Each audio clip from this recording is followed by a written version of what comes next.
Well, it's been a very long time since our last battle analysis video, which is a shame as I enjoy making them a lot, but with how hectic everything was with the anime finally coming out each week, I decided to put them on hiatus briefly as they are some of the videos that take me the longest to make. But now we're back and I figured I'd revive the series with one of the most requested fights by you guys being, of course, BYAKUYA Toshiro HITSUGAYA and Kenpachi Zaraki versus Sternritter M the Miracle, Gerard Valkyrie. So I figure this is going to be a pretty long video, so let's just dive right in. Before we get started, however, if you haven't hit subscribe yet, make sure to do that now for more Bleach content like this every single week. And if you enjoyed the video, make sure to give it a thumbs up as well to help support me and the channel. And if you want to take that support for me another step further, I do also have a Patreon as well. And as always, I want to say a massive shout out and a huge thank you to everyone supporting me over there on Patreon. I really do appreciate it. And of course, one last thing before we do get started, there will be major spoilers for very late into the 1000-year Blood War arc in this video. So of course this is one of the Schutzstaffel fights, one of the big final battles in the last sub-arc of the 1000-year Blood War, the Wahrwelt invasion arc. This is the last of the Schutzstaffel fights in fact, and as a result, one of the very final fights in all of Bleach, which is really kind of weird to say. Now, despite that, I would say that this is often considered to be the weakest of the Schutzstaffel fights for a number of different reasons. Predominantly, I would say it's because Gerard himself is considered probably the least interesting Schutzstaffel with, conversely, a totally busted power. That being said, I do enjoy the symbolism surrounding Gerard a lot. I think he really does kind of work as that final obstacle, that huge holy soldier of God, that almost totem golem-like character totally devoted to defending Yhwach and their brand new palace that will act as the foundation of their new world. I think all of that does work really well.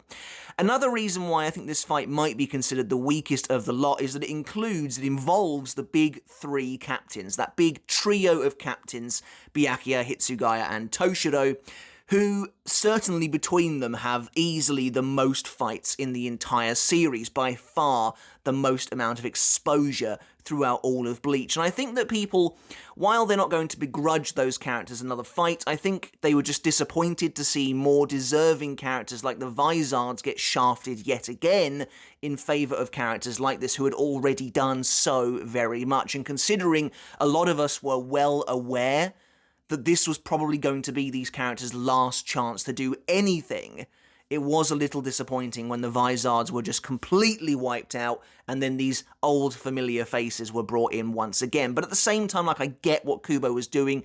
This was a last hurrah for some of his biggest and best characters. Another failing of this fight, I think, is that it tries to do a lot. It tries to cover a lot of ground, and as a result, the fight ends up feeling somewhat shallow, and it quickly devolves into a rote formula of the good guy gets a power-up, Gerard is killed, Gerard is revived stronger than before, defeats the good guy gets a power-up, and so on and so forth.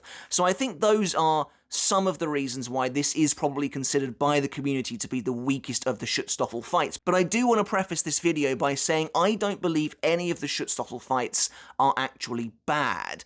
I just think this is the weakest one of them all, of a pretty good bunch all round. It's also technically a pretty massive fight overall, lasting from chapter 647, which is when I think we can roughly say this begins. It's certainly when Gerard first engages the Gotei 13, all the way through to chapter 680. Gerard isn't taken out until about 6 chapters prior to the end of the entire series.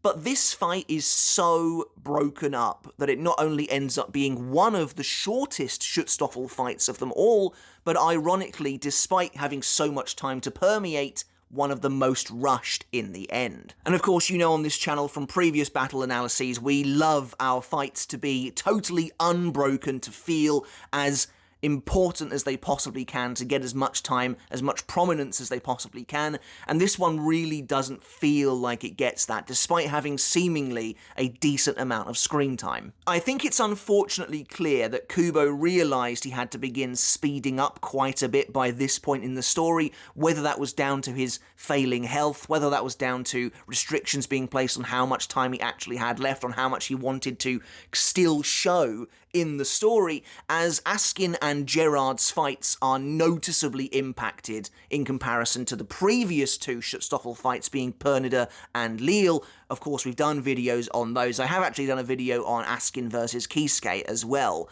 But Askin and Gerard's fights, while decently long, are both broken up, and they are both shorter than Pernida and Leal's fights, and involve absolutely no flashbacks at all, whereas those last two fights involve extensive flashbacks. So I think that's a clear indicator that we are now short on time. So I think the best way to describe this fight is dumb fun. There's no emotional stakes, or really any stakes at all. It just feels like Kubo knew the series was coming to an end and wanted to give one last hurrah to the three most popular captains. I do believe, as I've said before, that Kubo was trying really hard to fulfill as many wishes as possible during this final Wahrwelt stretch, which is why we get both Kenpachi's Bankai out of nowhere and a fully completed Bankai for HITSUGAYA back-to-back, essentially. There is one comparison we can make here with this fight, and I will be making it throughout this video a fair bit, and that's of course with the Yami battle in the Arrancar arc. This is, as far as I'm concerned, the Yami adjacent battle of this arc. It comes right at the very tail end of the arc. They fight a gargantuan enemy, and it's multiple captains coming up against him. It even involves two of the exact same captains, so there are clear similarities to be had here. And in comparison to that Yami fight, I actually think that this fight on the whole is handled a little better than that one, and while I think the ending of this fight is pretty bad, so too is the ending of the Yami fight, and I actually appreciate that we see the ending of this battle at all. Though honestly, I do think there are far better and even smarter routes that Kubo could have taken the end of this fight, which again I'll discuss when we get there. So who's actually involved in this final battle then? It's technically a large chunk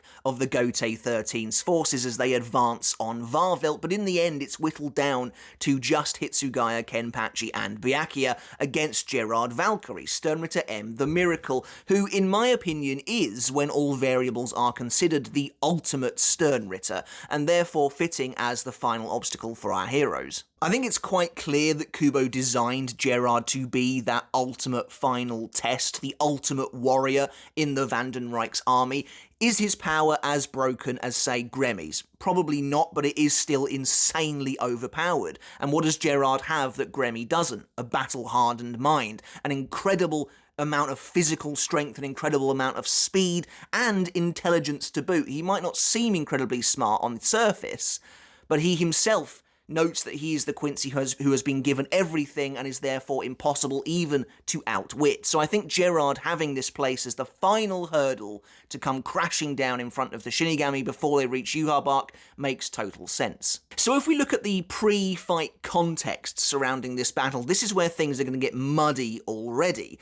In my opinion, the actual fight that we are looking at in this video doesn't begin until the latter half of chapter 666. That means there is an awful lot of what I would consider pre-fight context. But I think it is fair to begin the fight all the way back here in chapter 647 because BYAKUYA is with this group, though amusingly, he's the only one who ends up battling Gerard out of them at all. So BYAKUYA, surprisingly, is the one consistent player throughout this entire fight, which makes it all the more ironic, in my opinion, that he does so very little in this battle. But anyway, the fight technically begins here. Now that Kyoraku and Nanao have left to confront Leal and got him off the Gotei's back, the rest of the Gotei fighters are free to make it to that central fortress of Wahrwelt. One thing I will say here, and one thing I will commend Kubo for big time, is I think it's really cool seeing the difference in locations during this final section of the story. You can see the progression of each individual group in where they start their fights. Although Wahrwelt is not a massive location, Kubo makes good use of it. We see Mayuri arrive on the edge of one of those circular cities, and his fight takes place close to there, so he's pretty far out from that central tower. Meanwhile, we see the rest of the Gotei moving along their main pathway before being attacked by Leal, leaving Kyoraku and Nanao to do battle with him on that main pathway. Ichigo and the others also run into Askin Naklavar on a pathway as well, which is eventually where he takes on Urahara and Yoruichi. The rest of the Gotei 13, having gotten past Leal, then managed to reach the end of the major walkway and reach the steps of the main fortress itself. They actually managed to reach that massive central palace, which is where they're then confronted by Gerard on the very literal steps into Wahrwelt itself, while Ichigo and his friends, Ichigo, Orihime, Chad, and Ganju, are the only ones to make it into the palace itself. But even then, there's a distinction there, because Chad and Ganju are eventually kind of left behind on one of the almost outer rings of that main palace, while of course it's Ichigo and Orihime who make it into that very final throne room. So I think that's a really awesome little progression that Kubo does there, showing the progression through Wahrwelt itself with where the battles begin. But in chapter 647, Gerard lands on the staircase in front of the group and prepares to battle them. It's cool that he comes flying in from so far away due to him being lost beforehand. Gerard himself is kind of an analogy for this battle. He seems dumb, he's loud, but he does everything with a massive smile on his face. He's having a good time, regardless of if it makes sense or not, which is how I think you're supposed to approach this fight. This moment's actually played off kind of comedically, at least to begin with, but Shinji wants to leave Gerard to Renji so the rest of them can carry on, who initially confronts him, but Gerard isn't having it and prevents them from leaving with his massive extending cape. I'm not entirely sure what the deal is with this cape and why it can do that. It feels like maybe it's meant to foreshadow Gerard himself growing massive, but it's still weird. I'm not entirely sure how it works. Regardless, he wants to take everyone on, but this is interesting. While it might seem like a boast, he's actually doing this because that will enable him to properly take advantage of the miracle, but Gerard does look very menacing here nonetheless. Gerard's not seen again until the end of Kyoraku's battle, chapter 654. We get the briefest of glimpses at Senbonzakura and Zabimaru working as a team, which is really awesome and something I hope is at least slightly extended in the anime, before we see Gerard launched backwards, seriously wounded. Renji has taken a few hits, but they're definitely winning this fight. Renji talks down to Gerard as he kind of sits slumped over, but the chapter ends with Gerard grinning, saying him triumphing over so many of them would indeed be a miracle. I actually like this next scene a fair bit, as it feels kind of meta in a way, like Kubo is going against his own and his genre's tropes.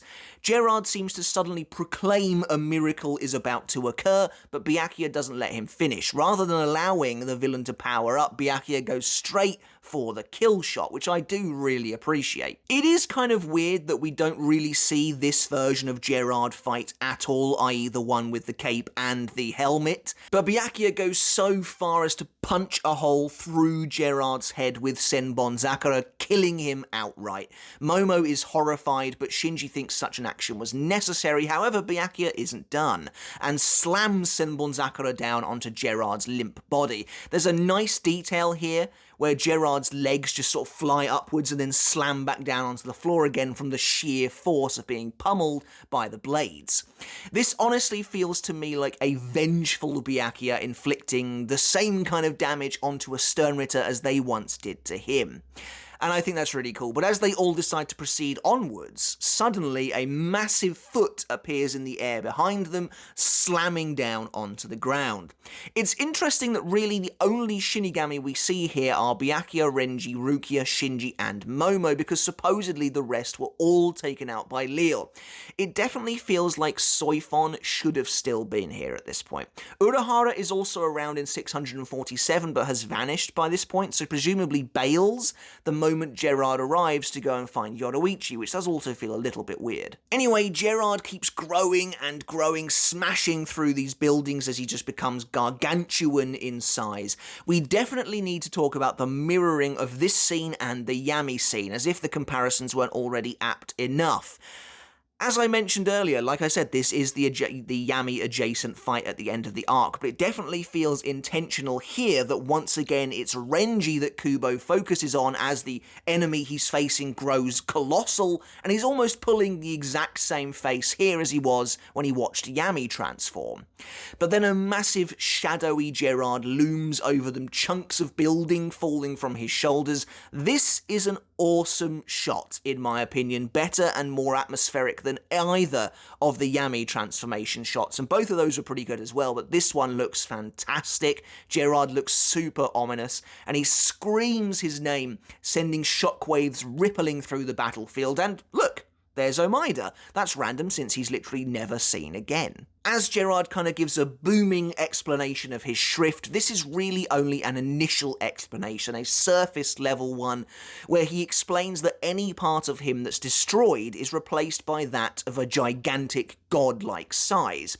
But Gerard then snaps off the top of a building with ease and launches it at the Shinigami, sending them flying. Really nice use of scale there. Momo almost falls, presumably from the edge of Wahrwelt itself, though it is slightly difficult to tell, but Shinji grabs her. In the chaos, Gerard crushes Shinji with his bare hand, taking him out of the fight completely. Right there, we have our first big disappointment. So weird to have Shinji be so prominent here, only to let him do absolutely nothing once again, and for no good reason either. Byakuya tries to then launch Senbon Zakura, presumably his Bankai is active since he's using his hands to control it, but Gerard simply blocks it with ease before decimating the building that Byakuya is on. Byakuya in general is just handled extremely weirdly in this fight. Despite being the earliest player of the big three, he absolutely takes a back seat and seems to approach this fight with a weird sense of lethargy. There's no real sense of urgency. Even against like Tsukishima or especially someone like Asnot, there was a real feeling of urgency from Byakuya, even desperation. But here it's like he barely cares for the most part. There's a nice little unique move, however, where Gerard inhales and then blows Renji and Rukia away before towering over all the defeated Shinigami and gloating that no miracle will come and save them. We see Shinji among the defeated here, so it's a shame that he is literally the only one to remain unconscious. But the following structure is why it's a little difficult to define the parameters of this fight, certainly in comparison to the previous two Schutzstaffel battles.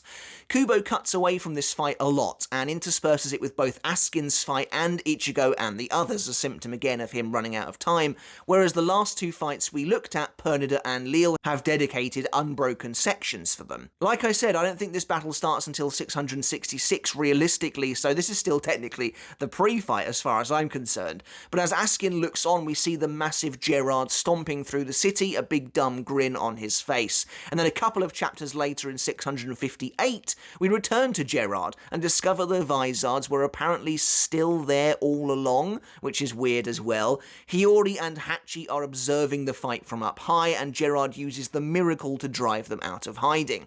Although we don't really know it just yet, the miracle basically allows Gerard to achieve the impossible. He does kind of mention it here, but to kind of break it down just a little bit, it means the harder something is to do for Gerard, the more likely he is to succeed, and his body will in many ways compensate for that.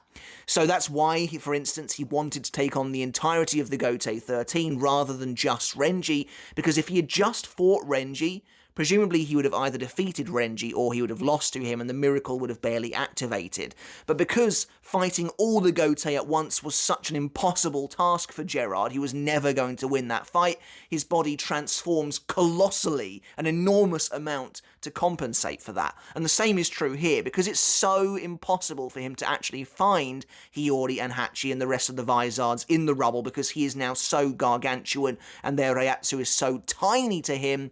The miracle allows him to immediately locate them, and he smashes them out of this building. He has a nice little back and forth with Hiyori here, who actually dons her hollow mask, which is nice to see, and then she then fires a triple Sero at Gerard, which is awesome, but he instantly nullifies it with just his hand. However, that was merely a diversion. Hachi, Love, and Lisa all appear behind Gerard and prepare to attack, with Love and Lisa also using their hollow masks. This fight could have been a nice chance to see Love's Bankai, but instead he just uses the exact same attack he used against Stark. At least Lisa and Hachi are using new abilities, however, and all of them come together in this massive explosion, which also showcases the 3 different abilities at the same time, engulfing Gerard. However, we see he is completely unharmed before using his massive shield to simply swat all 4 of the Vizard away, knocking them out and effectively removing them from the arc. Which again is a huge disappointment. It feels like Kubo decided to use Gerard as one last hurrah for very specific characters. That trio of major captains, 2 of which haven't even arrived yet. But in doing so, we get criminally short final outings for many other characters, read the Vizards. And I think people who read the entire series, like myself, and I assume all of you, who already spent so much time with Byakuya and the others, would have loved to at least get something new and meaningful from some other characters as well.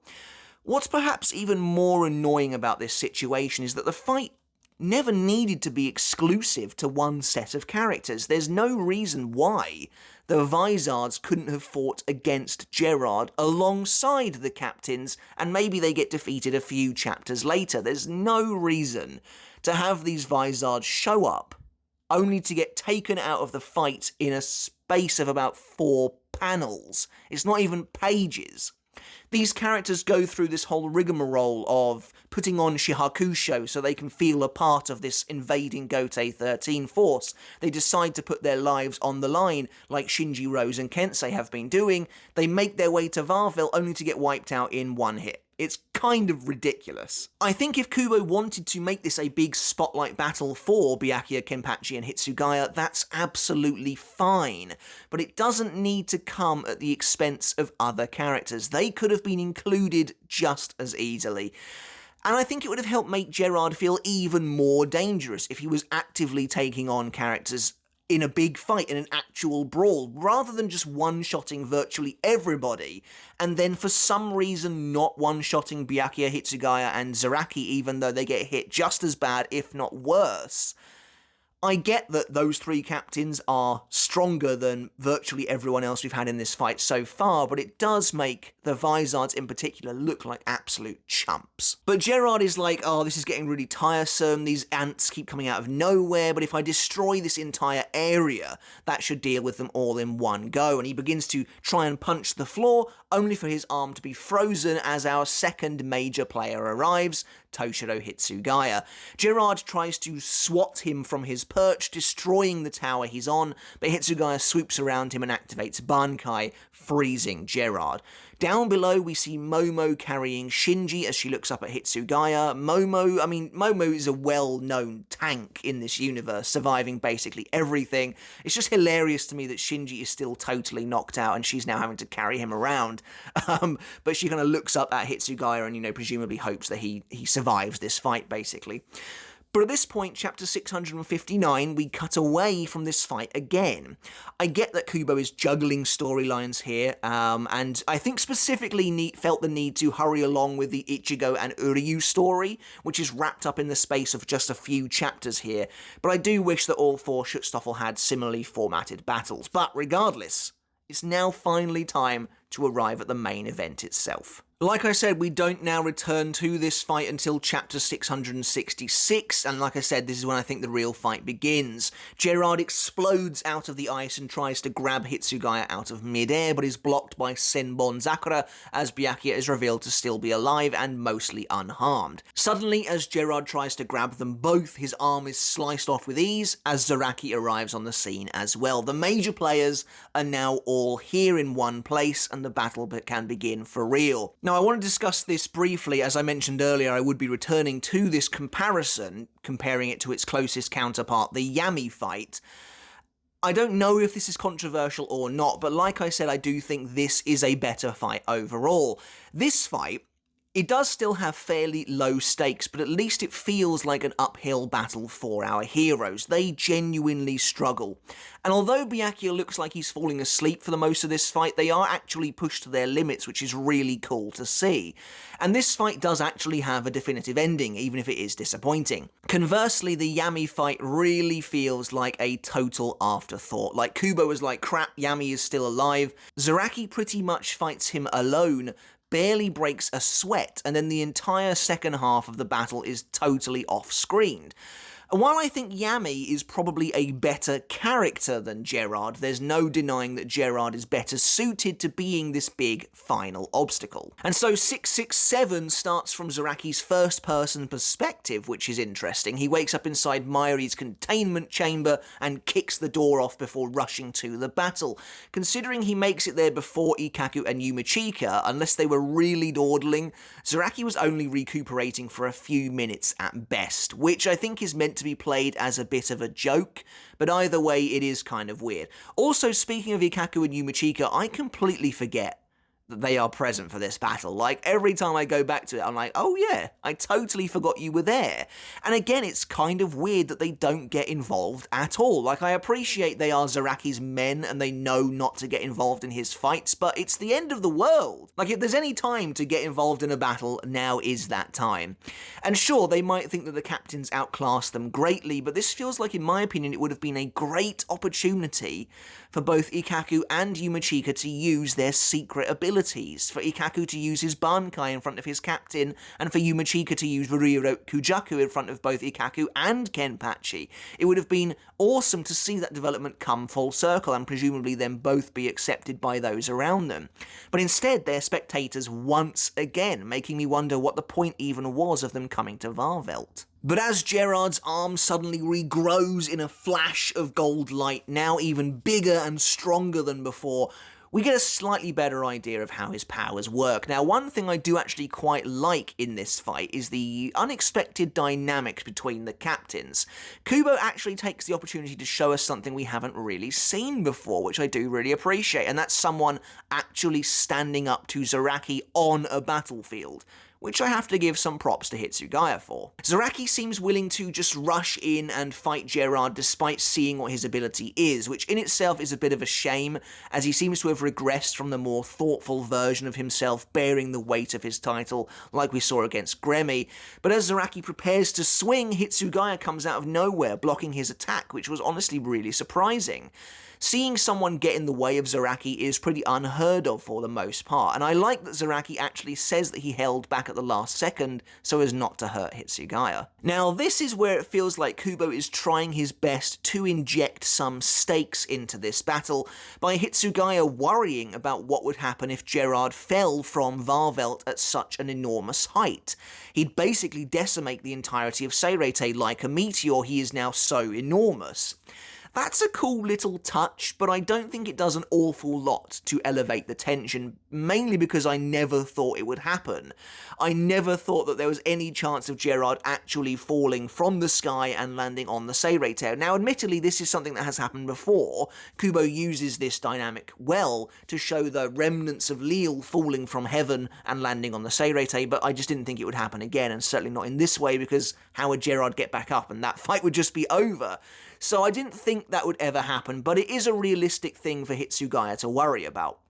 But Gerard interrupts them, he tries to step on them both. There's an interesting art error here, as Gerard is now wearing open-toed sandals as opposed to his full-on boots that he had earlier. Very weird. But we see Zaraki's insane physical strength as he not only stops Gerard's stomp, he catches his foot above his head, and he manages to toss the giant backwards, sending him crashing into the buildings in Wahrwelt's centre.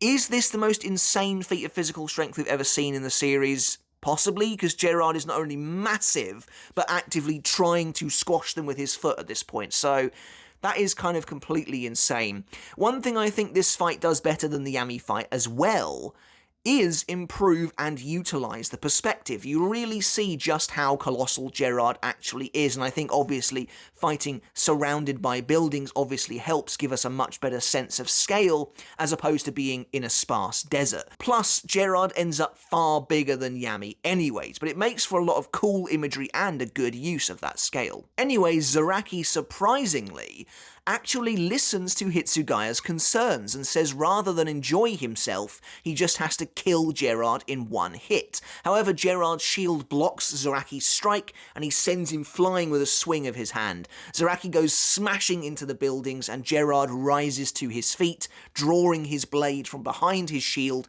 Hoffnung, the Sword of Hope. I do like the way Kubo often depicted the Quincy as thinking of themselves as these pure, self-righteous beings, these beings of light. Gerard even goes so far as to describe Zaraki as an embodiment of darkness that must be destroyed by his sword. But as Gerard draws his blade, so too does Zaraki as he activates Shikai for the second time in the series. There's something really understated and cool about this, really cool about it. Obviously, the first time he does this is a huge milestone moment, a massive spectacle, but the way he activates Shikai so nonchalantly here, like any other Shinigami might, really hits home that he has actually learned it now. This is real. That wasn't just a big one-off thing. Zaraki now does have total access to a Shikai to use, which is really, really cool. And of course, it's also awesome getting the other captains' reactions to this as well. HITSUGAYA is shocked, but BYAKUYA goes so far as to speculate that the permanent release Shikai may have never existed to begin with. This is a very fascinating line, and obviously we know this speculation to be true, as Ichigo's sword wasn't ever his real Zanpakuto to begin with either, so Zaraki has indeed been fighting in base this entire time. But Zaraki locks blades with Gerard and they clash before breaking away from each other. Again, I think Kubo's art has to be commended here.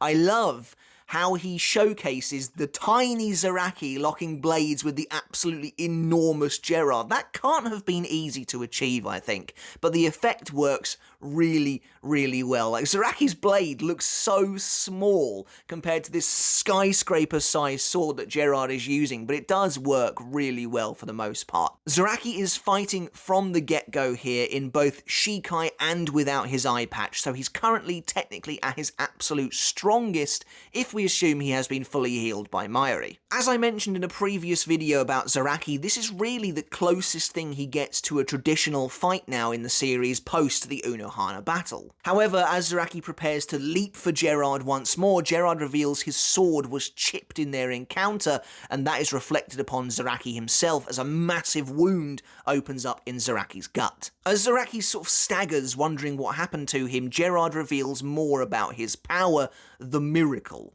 The miracle is essentially the hopes of the masses taken form. If that sounds weird and abstract, don't worry, it is. Let me break it down a little further. You have to get in your head that Gerard is supposed to be this legendary, mythical hero. He is the hero from fables that the peasants would look up to save them from whatever impending threat or impending doom was coming their way. Gerard is supposed to be this legendary, heroic character. And so the masses are a figurative idea. There obviously aren't really people there, but it's just this idea that Gerard's power, he's supposed to be this character from legend, essentially. So, in this story, Gerard is the hero. In his own story, he is the hero. So if he takes serious damage in battle, the masses, those people that depend on him, are terrified that he will die. Their fear, because he has been severely injured, then activates the miracle and his body will transform to compensate for that fear. That's why Gerard's body grows bigger and stronger with every part that is destroyed, to quell the fears of the masses that he is about to die.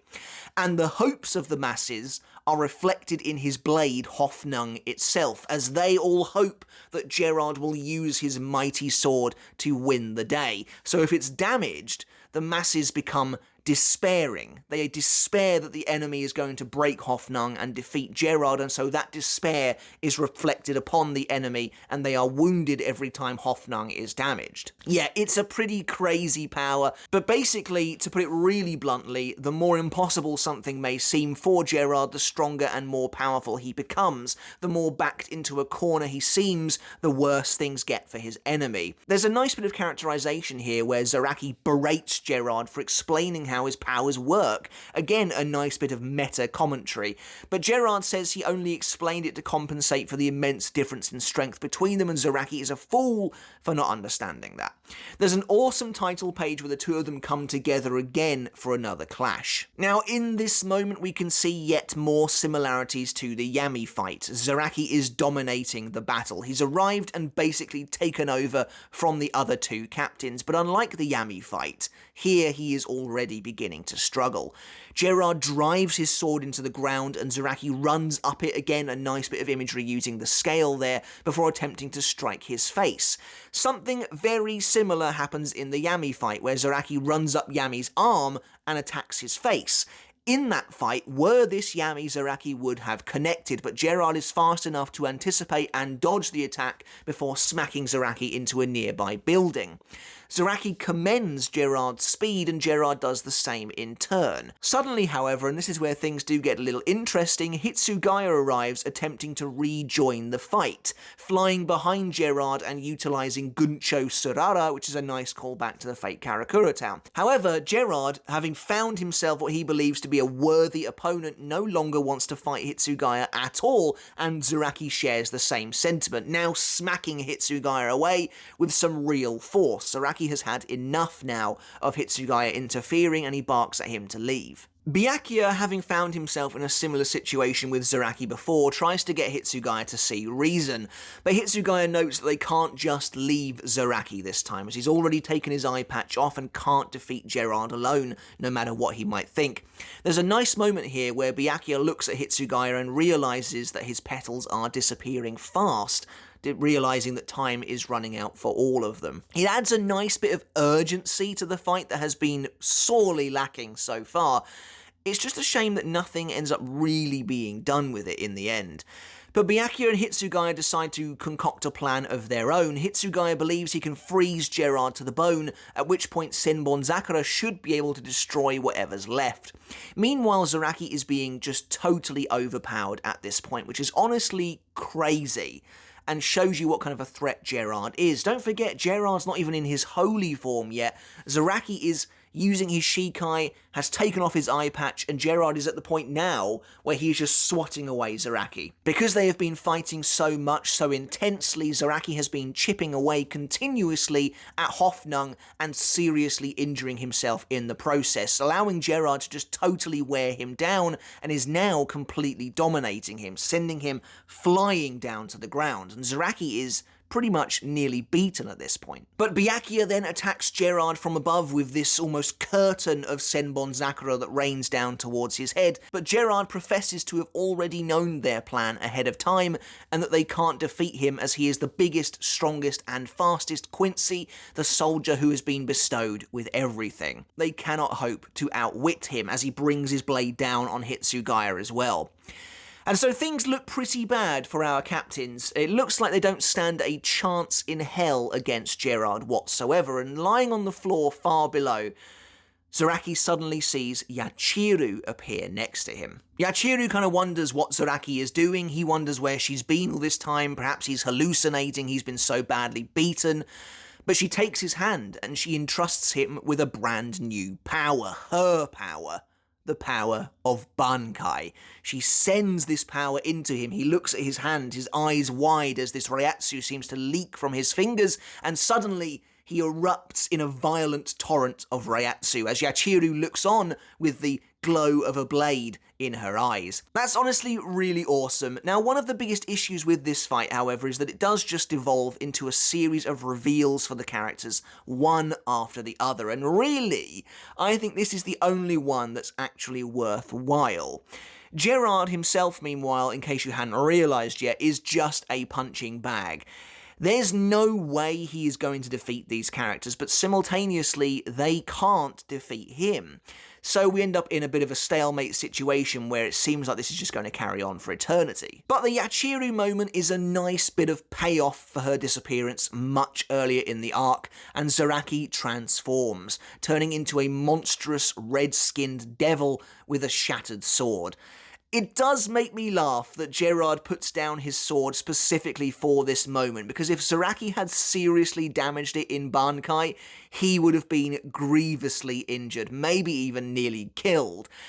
But Gerard decides that Zaraki is no longer worth using Hoffnung against. He puts it down and tries to punch Zaraki, literally just going to splat him like a fly, only for the monstrous, demonic Zaraki to latch onto his fist with his mouth, digging his teeth into Gerard's hand, and in one motion, tear his entire arm off. What I like here is the way Kubo decides to showcase Zaraki's now immense blitzkrieg-like speed. It might not be the first thing you notice because, of course, the real spectacle here is just Zaraki wailing on Gerard for a few pages.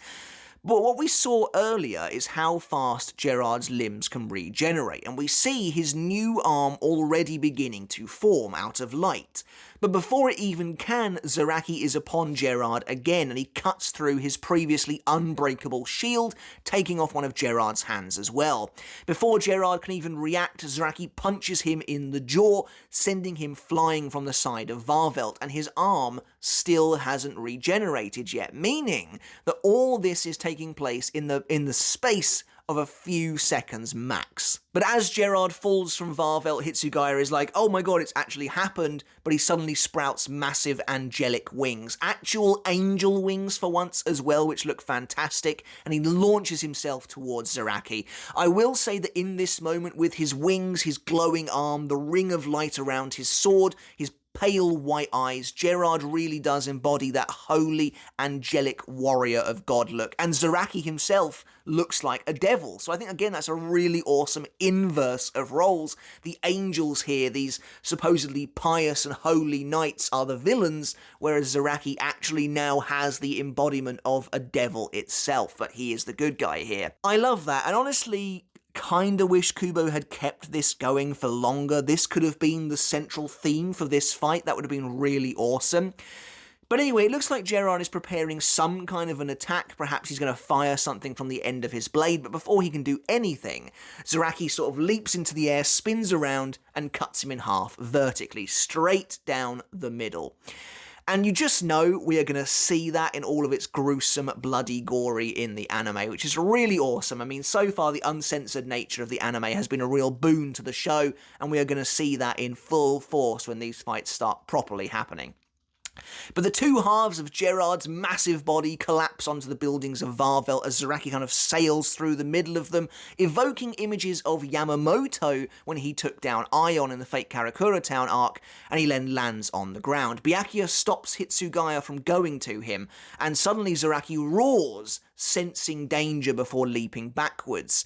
Gerard's body, in a pretty cool moment of body horror almost, it kind of lifts into the air in the two halves, seemingly being controlled by a massive Quincy cross that is encircled by his own blood. Now, I remember when this chapter first came out, I thought this Quincy cross was being made of Gerard's blood, but actually I think it is a proper physical giant-sized cross, and it is kind of attracting his blood to itself, which is what makes me think the cross is like hovering in midair and pulling Gerard up like a puppet with strings, and it will then stitch him back together again.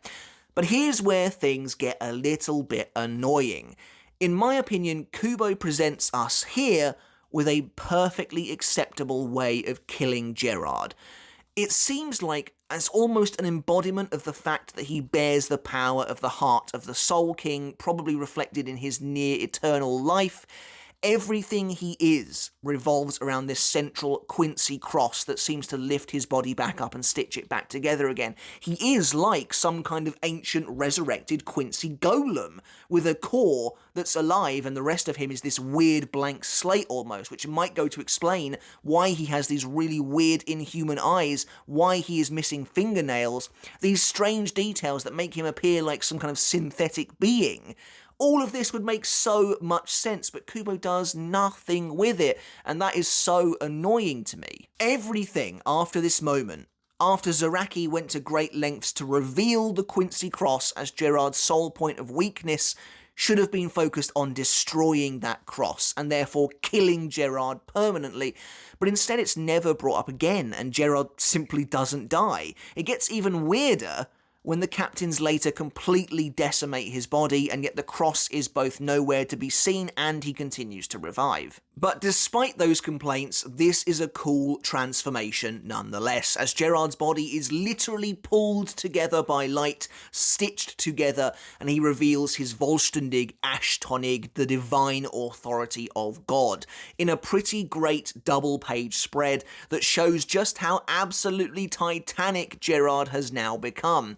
Overall, the design isn't bad. I wish there was a little more going on with his top half. For once, I actually think this is perhaps under-designed, considering how grand a character this actually is, but the helmet in particular looks really great. And in general, once Gerard transforms here, you can totally feel the difference in scope. One blast from his sword, which now shoots arrows, and is possibly what he was going to use against Zaraki earlier, now completely and utterly decimates the battlefield to the point where it totally severs one of the walkways of Wahrwelt before HITSUGAYA manages to catch it with a pretty incredible amount of ice. But I really love the way Kubo depicts the sheer impossible size of Gerard here. Like, Gerard swings at HITSUGAYA, but all we really see is this massive rush of air beside him as he then goes flying. With his wings, Gerard does look genuinely imposing, and it is a shame that they disappear eventually. I kind of wonder what Buck thinks looking at all this destruction of his brand new palace. I mean, I guess he can probably just rebuild it with a wave of his hand almost, but it's probably pretty funny. I do love Gerard's line about swinging his sword for his god even in death, and considering himself the most virtuous of God's soldiers. Like I said, I've said it before, Gerard's a fitting obstacle in many ways, really well representing the overtly religious and zealous themes of the Sternritter. He is God's most holy and devout soldier, imbued with the strength to keep fighting for his master no matter what. But as Zaraki prepares to continue the fight, his arm suddenly ruptures. Yachiru realises she released too much of his power at once, and his body isn't ready to handle it yet, so Zaraki collapses, allowing Gerard to slam his blade upon him, severing his arm completely. Another disappointment, if I'm being totally honest. Why not just let Zaraki stay in Bankai? You know, Gerard has now activated his holy form, so it would be considerably more believable that he can keep up with Zaraki in Bankai now. They could be even more even than they were initially, but no, apparently that's enough of his Bankai. We have to move right on to the next reveal, and because reveals apparently can't happen concurrently, Zaraki has to now be completely written out of the fight. But anyway, HITSUGAYA calls out to Zaraki, but Gerard smashes him aside once again. BYAKUYA rescues Toshiro with Senbon Zakura, which is a nice little moment, to be fair. Now, this is a strange point, but I do wish the captains looked a little more beaten up. Zaraki looks pretty messed up, to be fair, but BYAKUYA barely being injured at this point is pretty indicative of how little involved he actually gets. But anyway, BYAKUYA kind of orders Toshiro to disengage his Bankai before his Reiatsu is totally spent. But HITSUGAYA reveals that upon mastering his Bankai, that is no longer the case. And once the final ice petal falls, he undergoes a transformation, giving us our second big reveal of the fight. Upon revealing his new adult form, Toshiro reveals his Bankai is completed. Now, how necessary really is this transformation? More than any of the others, this one does kind of feel like fan service, like Kubo is really throwing a bone to all the ardent HITSUGAYA fans out there over the years. Unlike Zaraki's Bankai reveal, which is truly a megaton that people have been waiting for, suddenly sexy HITSUGAYA isn't quite up there as the same. But it does make good on the through line of HITSUGAYA wanting to master his Bankai since the Arankar arc, so that's something. Plus, he admittedly does look pretty cool. It's a shame we never actually get to see him in his captain outfit like this. It's also interesting that he technically still is in Bankai even without the wings, and it follows the trend of the strongest Bankai being condensed down in design like Ichigo, Yamamoto, and Zaraki. But I mean, imagine how cool it would be to see this adult adult HITSUGAYA fighting alongside Demon Bankai Zaraki, but instead apparently they have to be kept completely separate. But anyway, Gerard takes note of this change and questions who he is, when before he was barely paying HITSUGAYA any attention whatsoever. When HITSUGAYA states his name, Gerard wonders if maybe this is his Bankai before remembering that he has already released Bankai. But despite that, we get a great character moment from Gerard here where he proclaims that it doesn't matter, as now he is a more worthy opponent than he was before, clearly just didn't like the idea of fighting a child. Gerard flings his shield at HITSUGAYA, which feels like a weird move, but it is visually interesting, but HITSUGAYA simply freezes it in midair with his bare outstretched hand. Interestingly, not only does he freeze the shield in place, but also presumably it looks like the air that has been whipped up behind it. He tells Gerard that they can't have anything massive falling on Seirete, still continuing with that through line before Gerard tries to bring his blade down upon him. And as you can see, this fight has pretty quickly fallen into that formula. Gerard overpowers the heroes pull out a special ability that allows them to dominate him, however he simply returns and overpowers them again until the next hero gets another new ability. And I think that's probably why this fight is disappointing to many. It has the potential to be great, but Kubo seems pretty clear in his attempt to just use it as a vehicle for last-minute reveals for the most popular characters. He's not trying to do anything particularly interesting or say anything particularly interesting. It's just a flashy, dumb, fun show, and there's nothing wrong with that. My biggest issues with the fight are the clear lack of a concise goal. Sure, the goal is to kill Gerard, but it should have become apparent a while ago that that's basically impossible. It would have been much more rewarding to see the captains come up with an actual strategy to fully kill him, working together, utilising their strongest forms, maybe utilising that mysterious Quincy cross. Anyway, HITSUGAYA slices Hoffnung clean in half, which is already pretty impressive, but he flash freezes it at the same time, totally nullifying its ability. So Gerard decides instead to summon a massive Quincy bow, but HITSUGAYA freezes him completely with an ability called Shikai Hyoketsu, which has the power to basically freeze all the elements, which again is pretty awesome. However, this victory is strangely, extremely short-lived. Not 2 panels later does Gerard totally break free, grabbing HITSUGAYA in his grasp. Now, admittedly, the panel of him breaking free of the ice, bellowing at HITSUGAYA and grabbing him like some kind of titanic behemoth is really cool. But again, we get a great look at the fact that Gerard has no fingernails, seemingly, so again, what is this guy? An explanation would have been absolutely lovely. But here, as Gerard grabs HITSUGAYA, we finally get a full team-up of the 3 of them, even if it feels semi-unintentional. But Gerard seems ready to crush HITSUGAYA, claiming he cannot be bound by the mere elements of the world, which again is awesome.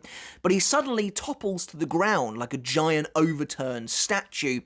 This is another weird sequence. I feel like Kubo is going for like a David and Goliath thing or an Achilles heel reference or something, but Gerard turns and sees a heavily wounded Zaraki sort of pushing his fingers into Gerard's toe, which apparently is enough to drop him to the ground.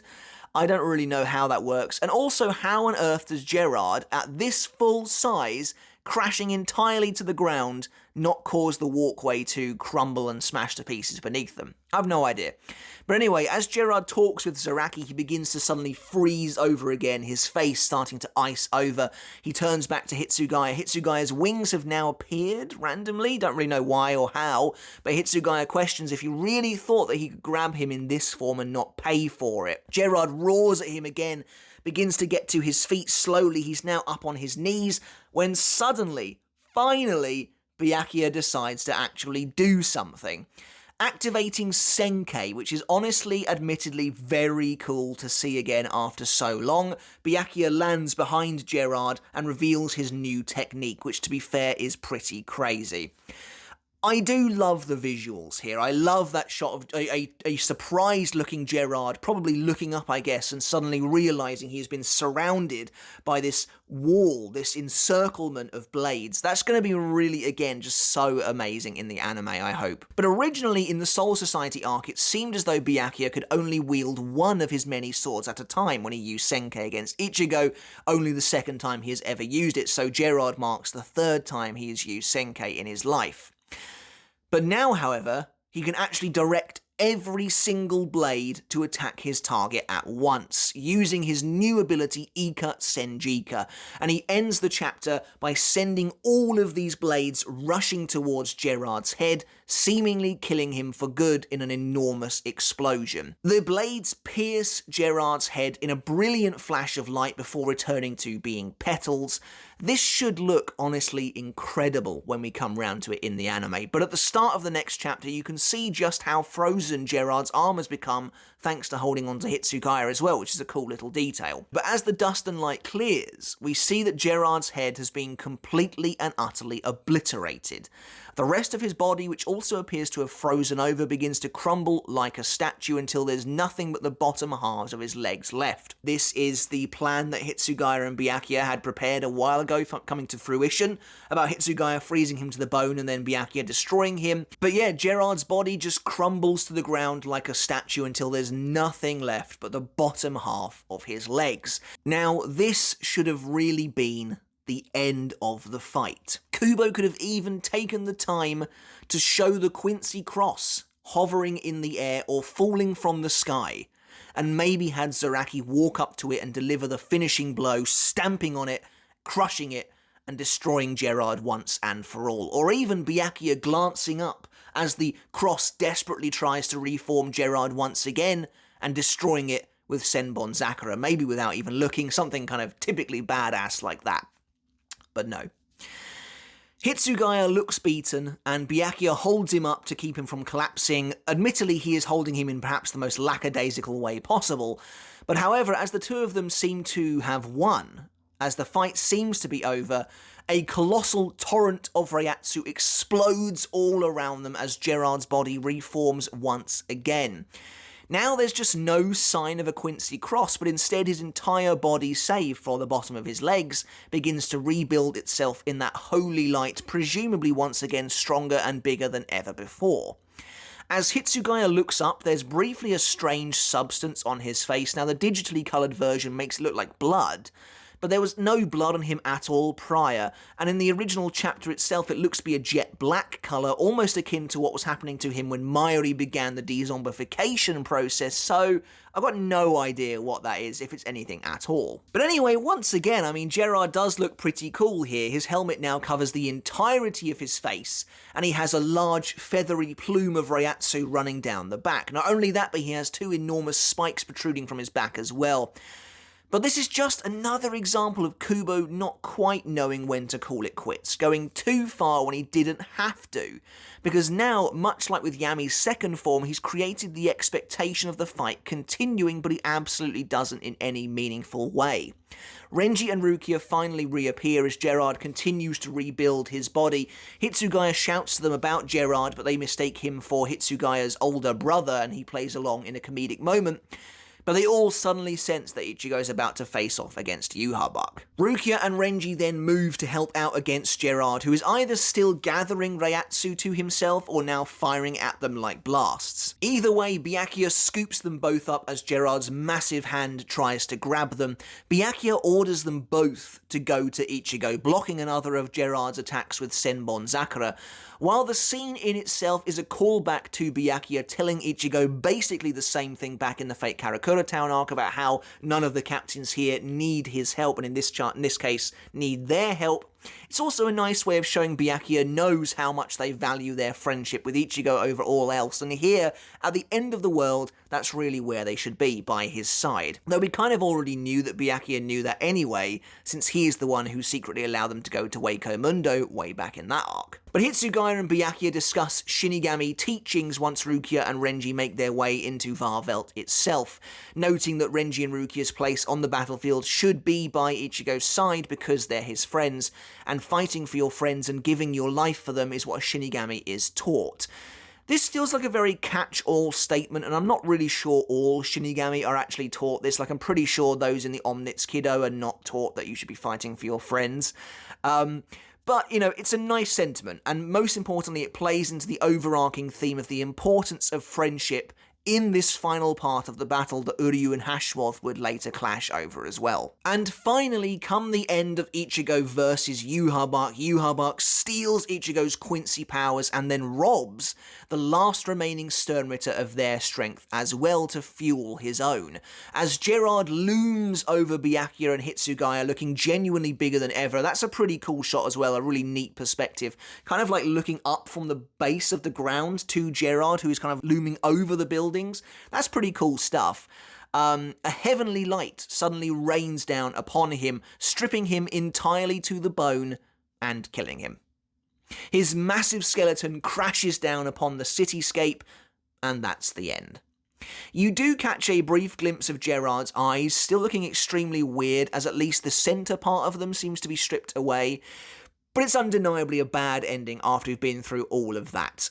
In a way, I kind of get it. Like, it's like the Shinigami get their miracle after all, even after Gerard was gloating that it would never come. But it's still wholly unsatisfying, especially since this final Auswählen feels so unnecessary and just a quick route to getting rid of the Sternritter. But yeah, that is basically it for this massive gargantuan battle between Byakuya, HITSUGAYA, Toshiro, and Gerard Valkyrie. Like I said, the actual fight itself is not all that long, and it does have a very rushed ending, but there's a ton of pre-fight context with this one. And so I had a fair few issues with this fight, I think it's fair to say. On the whole, I do still enjoy it. It's still a fun read, and there's no denying that the reveals of Kenpachi's Bankai and even adult HITSUGAYA are both pretty crazy, and again, a lot of fun to see. Before we go, I just want to briefly break down how I might have written this fight slightly differently were I given the chance, and then I'll leave it up to you to decide which you prefer. But basically, I think the way I would do this is try and get as many characters as involved in a meaningful way as possible to make this an actual all-star brawl against Gerard Valkyrie rather than just a couple of select characters attacking him seemingly one at a time. And I think you do this by breaking the fight down into waves. So you start off with that initial set of characters who come up against Gerard. You have Byakuya, Shinji, Rukia, and Renji. Obviously you keep Shinji around, you don't just wipe him out straight away. And then you actually let characters like Renji utilize his new Bankai again. He brings out Soo Zabimaru. Byakuya then activates Senbon Zakura Kageyoshi, and they do like a combination attack. Byakuya and Renji actually fight together. You get to see more of that team up, and then it's capped off by, yes, the second showing of Haka no Togame. I mean, what a hype way to end essentially the last big showing for these characters by getting them all to use their Bankai in an amazing sort of combination attack. But Gerard's too strong for that. So he breaks out, he survives, he doesn't wipe them all out in one hit, but they keep on struggling to fight him.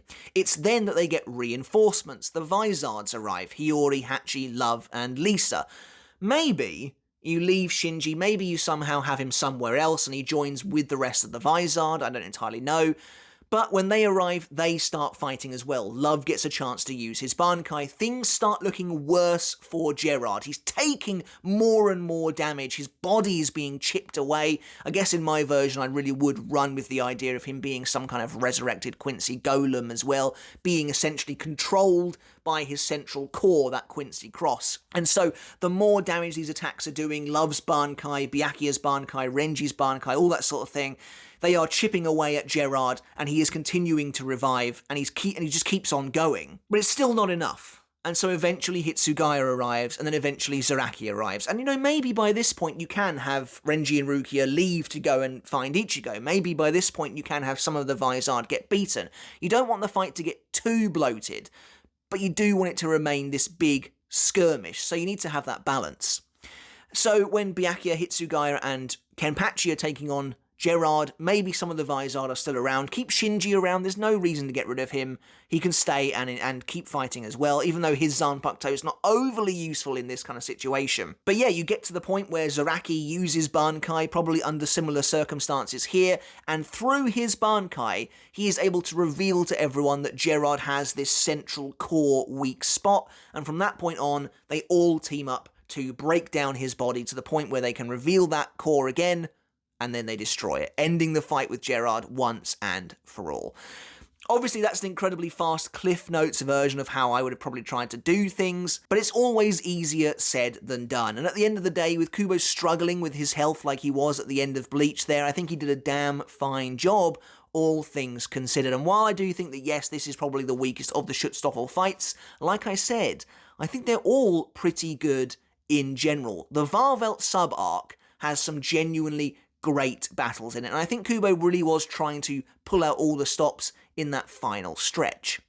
But that's basically it for this Bleach Battle Analysis. I'm really happy to have this series back. Let me know in the comments below what fight you'd like to see next. I'll probably throw up a poll at some point in the near future. Let me know, of course, what you think of this battle between BYAKUYA, HITSUGAYA, KENPACHI, and Gerard. Would you have done it any differently? Would you have changed anything about this battle, or are you happy with how it is? Let me know in the comments below. I'd love to hear. Make sure to hit subscribe if you haven't done already, guys. Until next time, I'll catch you later.